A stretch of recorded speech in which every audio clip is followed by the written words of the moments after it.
on parle beaucoup des hydrates de carbone finalement comme substrat énergétique ou comme en termes de boisson ou même en termes de gel, en termes de barres à l'effort, etc. et l'impact que ça peut avoir sur la performance. Je crois que les boissons sont très intéressantes avec des hydrates de carbone. Le gros problème qu'on a, c'est bien sûr les sucres qui sont mis dedans, c'est-à-dire lesquels on met, quelle quantité en électrolytes, toujours un vrai problème. Surtout quand on va parler de déshydratation, si on parle de déshydratation. Et puis, ce qui est très très important, c'est de se dire que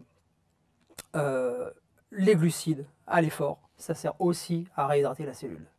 Ça, je crois qu'on l'oublie bien souvent. Ah, hyper souvent. On l'oublie bien souvent. C'est pas seulement pour se réhydrater ou diminuer notre sensation de soif, c'est surtout pour réhydrater la cellule à l'intérieur. Il faut bien comprendre que se réhydrater, ça passe par des hydrates de carbone, c'est-à-dire des glucides, hein, assimilation rapide, et bien sûr du sodium ou du chlorure de sodium. C'est les deux seuls éléments dont on a besoin pour réhydrater la cellule, et que tout rentre dans la cellule et la réhydrater.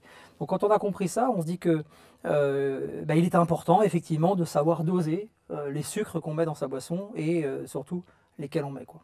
Et pas que dans sa boisson, j'imagine dans son assiette, dans sa consommation quotidienne. Voilà, si on parle d'exercice, effectivement, c'est la quantité de sucre, combien, et puis on peut en parler aussi, c'est finalement combien on doit boire en tout de quantité de liquide. Il faut quand même savoir ça. C'est des questions qu'on nous pose relativement souvent. C'est de se dire que est-ce qu'il est intéressant de boire d'un seul coup, je ne sais pas, 1 litre en une demi-heure, sachant que j'ai qu'une demi-heure pour vraiment bien m'hydrater, eu égard à, je sais pas, au ravitaillement ou au temps que j'ai disponible pour ça.